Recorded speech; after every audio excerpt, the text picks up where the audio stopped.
안녕하세요. 11월 첫째 주 토요일입니다. 본 영상이 특정 종목이나 투자처를 권유 혹은 유도하는 내용이 아닙니다. 본 영상에서 언급되는 투자 대상은 예시의 하나일 뿐 투자 권유가 아닙니다.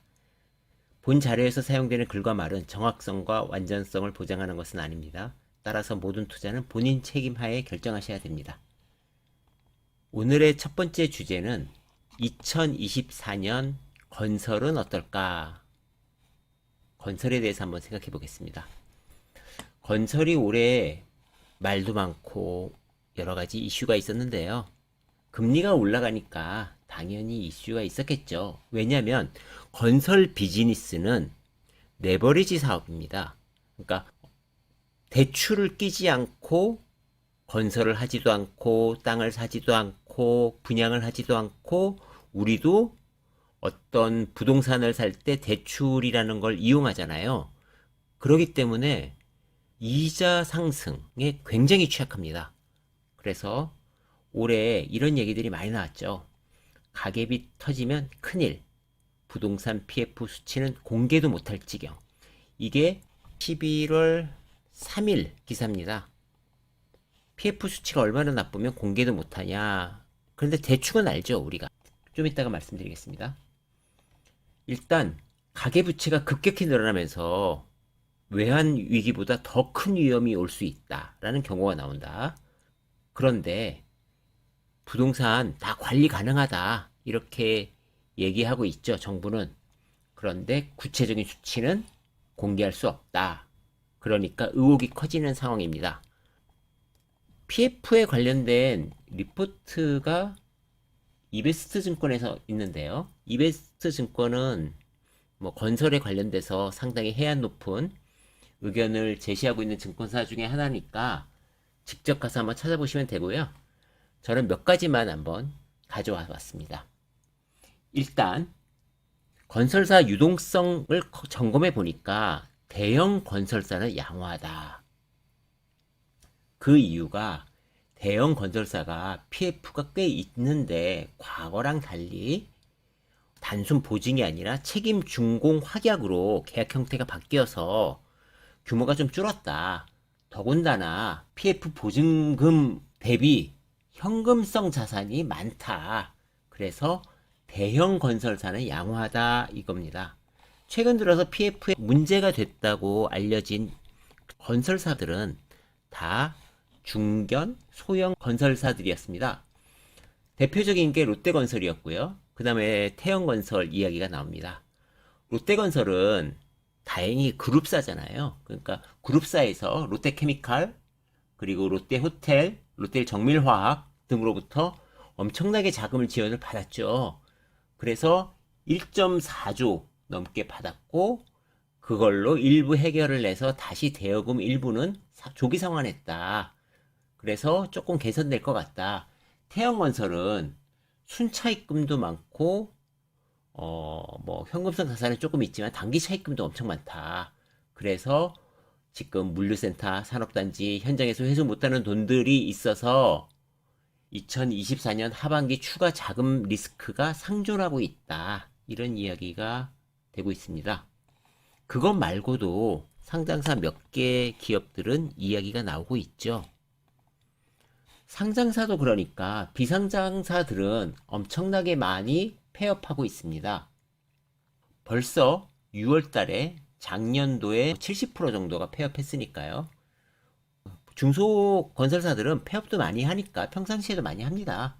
하지만 이번에 양이 좀 많아지겠죠. 한 여기까지 올 테니까요.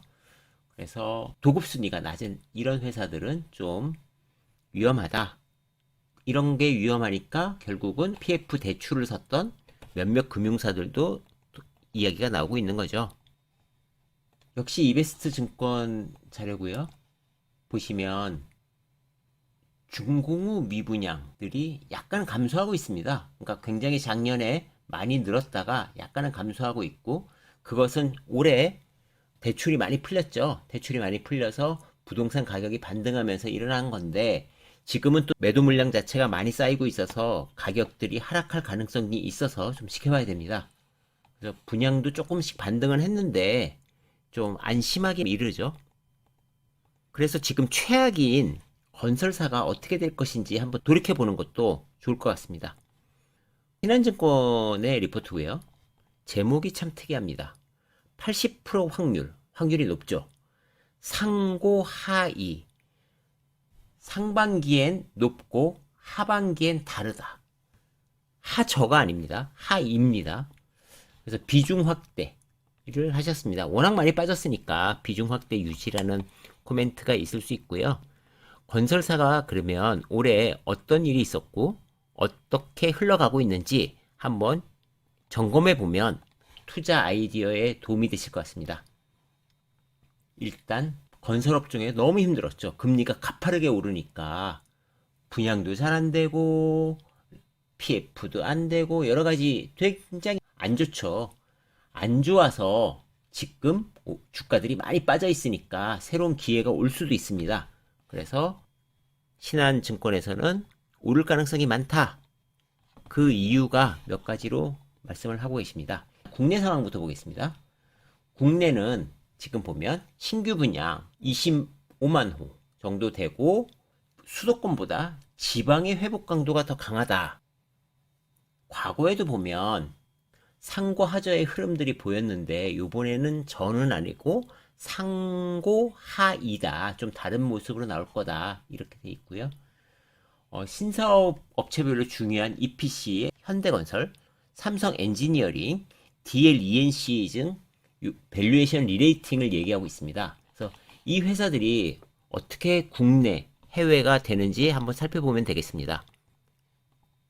일단 전반적으로 보면 코스피 대비 언더퍼폼 했습니다.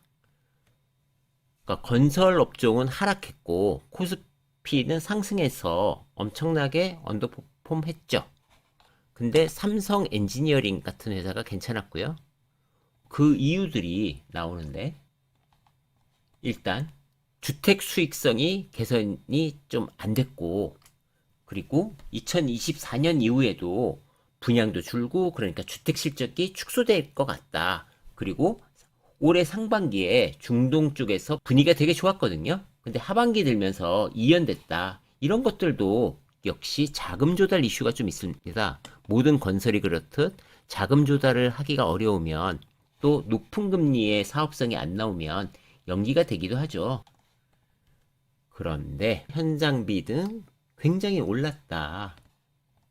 그러니까 신규 분양은 안 되고 여러 가지 비용들은 상승했고 건설 쪽에서 또 우리가 잘하고 있는 해외 수주가 1Q에 연간 목표 50% 정도 하는 회사도 있었지만 2Q 후부터 급감해 버려서 이게 지금 3Q에는 수주가 부재하다. 그러니까 삼성 엔지니어링 역시도 하락 반전해 버렸죠. 그러면 어떻게 되나? 2024년에 보면요. 일단 해외 수주 증가가 기대된다는 거죠. 3Q에 입찰이 재개됐다라는 거고 중동 화공 플랜트가 역시 지금 입찰을 하고 있다. 그래서 2024년 해외 수주 가이던스는 3년보다 높다. DLENC는요. 올해 3.5조였는데 4.1조로 높게 했고 현대건설, 삼성 엔지니어링 역시 더 높을 것 같다.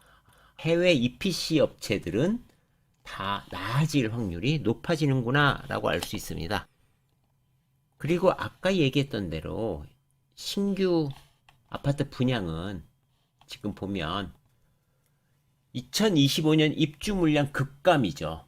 급감되니까 2024년에는 분양이 증가할 가능성이 높다.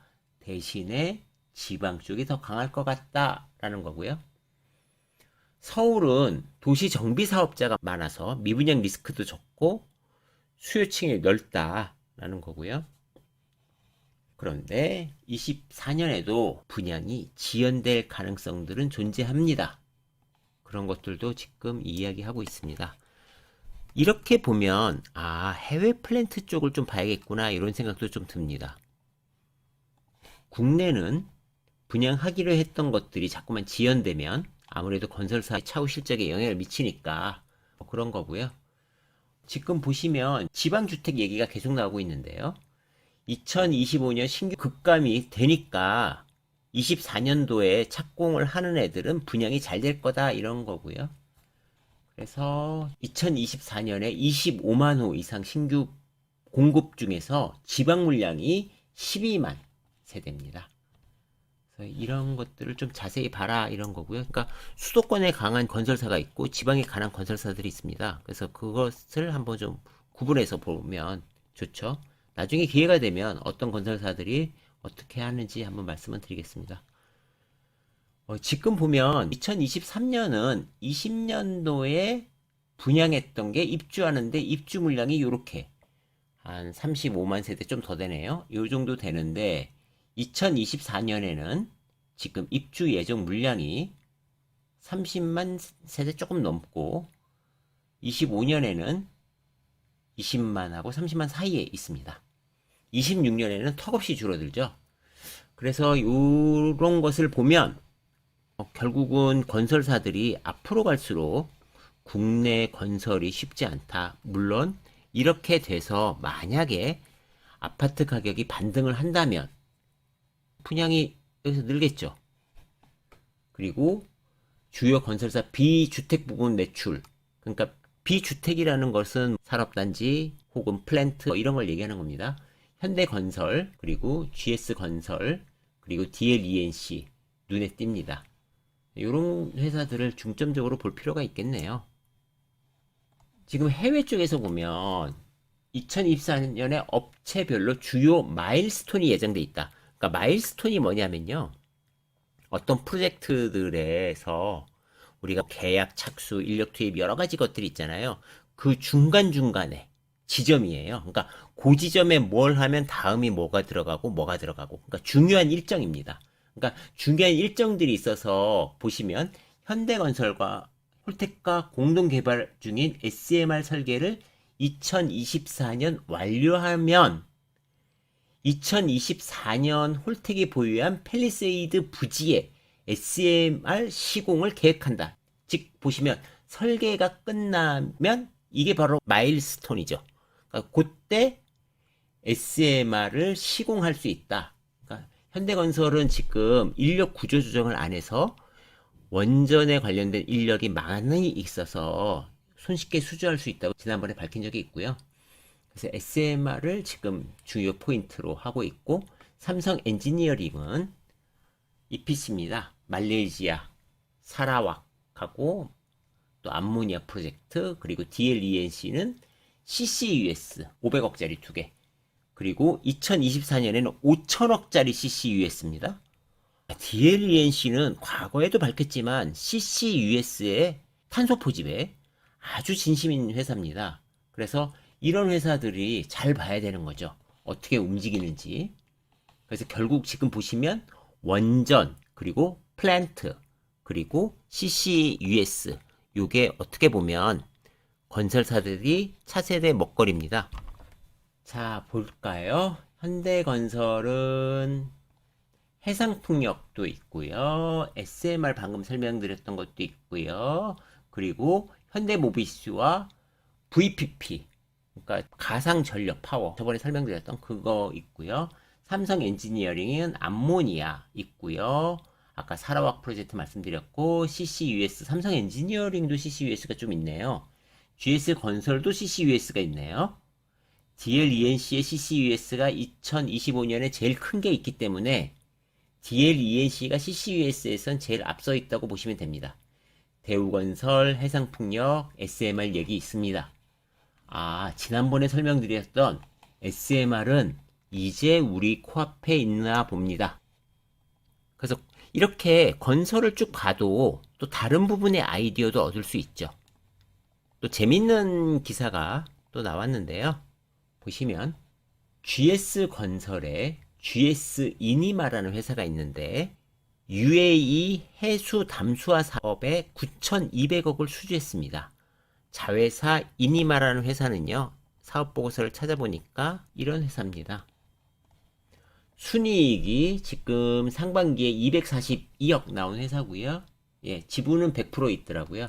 그래서 요런 회사가 지금 해수 담수화를 많이 수주했다 이런 거고요. 해수 담수화는 지금 중동에서 많이 쓰는데 차후에 가뭄이 심해지면 뭐 전 세계로 나갈 수 있는 좋은 아이템 중에 하나죠. 그래서 한번 이런 것들도 잘 보시고, 아, 해수 담수화 사업도 수주 금액이 꽤 크구나. 9,200억입니다. 그래서 그런 것들도 한번 보셔야죠. 국내는 큰 게 뭐가 있나라고 보시면 현대건설은 대부분 다 서울과 송도입니다. 반면에 DLENC는 오산, 인천, 포항, 마북, 파주, 해일입니다. 대우건설도 지방이고요. HD 현대산업개발도 광운대, 의정부, 청주, 곤지암, 순천입니다.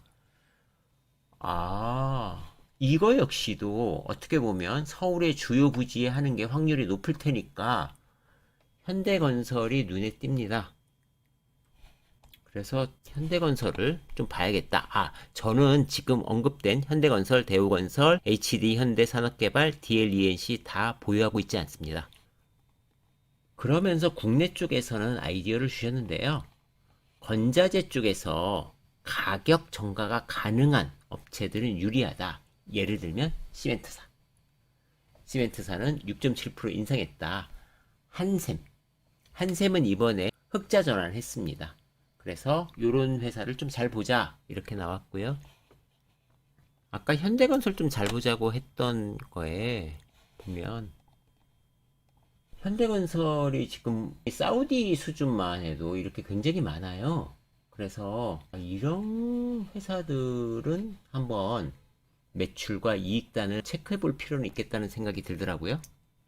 한샘은 요번에 판관비를 잘 컨트롤 했죠.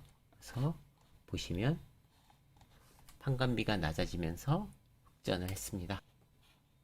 신한에서 커버리지 하는 회사들에 관련된 최종 의견입니다. 신한투자증권의 의견입니다. 현대건설 매수고 상승률 57%. 투자 아이디어를 보면 국내 주택, 아까 수도권에 많았잖아요. 서울하고 해외 플랜트, 아까 SMR도 봤고요. 그리고 그 VPP도 보셨고 해상풍력도 있고, 아, 상승 여력이 높다. 삼성 엔지니어링은요 더 높네요. 상승 여력 76.6%고 사우디 파디힐리 프로젝트 수주 화공 부분 이런 거가 좀 불안정하긴 하지만 사라웍하고 몇 개 더 있죠. 그래서 상승 여력이 더 있다. GS건설은요 상승 여력이 12.2%니까 지금 당장 볼 필요는 없을 것 같고요. DLENC는 한 50% 정도 되네요. 대우건설도 그렇고 아까 DLENC는 CCUS가 어떻게 되고 많이 수주를 받는지에 따라서 밸류에이션이 좀 달라질 수도 있으니까 그 부분을 유심히 보시면 될 것 같습니다. 추가로 보면 삼성 엔지니어링을 타겟 프라이스를 높게 한 이유는 지금 이겁니다. 화학공업 부분에 하반기 수주 성과가 이어진다. 이제 나온다는 거죠. 그리고 수의 계약 등 꽤 남아있다. 프로젝트들이. 그래서 좋게 본다라는 거고요. 그러니까 지금 증권사에서는 현대건설과 삼성 엔지니어링을 탑픽으로 보고 계신 것 같아요. 그 부분은 참고만 하시고 여러분들이 한번 보셔야죠.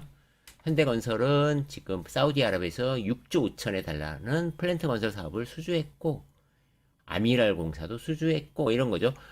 최근 들어서 리포트들을 보면 과거의 저가 경쟁에서 벗어나서 수익이 나오는 거를 우리가 수주하고 있다고 하니까 건설은 지금 해외 건설 중심으로 또 그 중에서 좋은 프로젝트들 SMR, CCUS를 보면 어떨까 하는 개인적인 의견을 말씀드립니다. 첫 번째 강의는 여기서 마치겠습니다.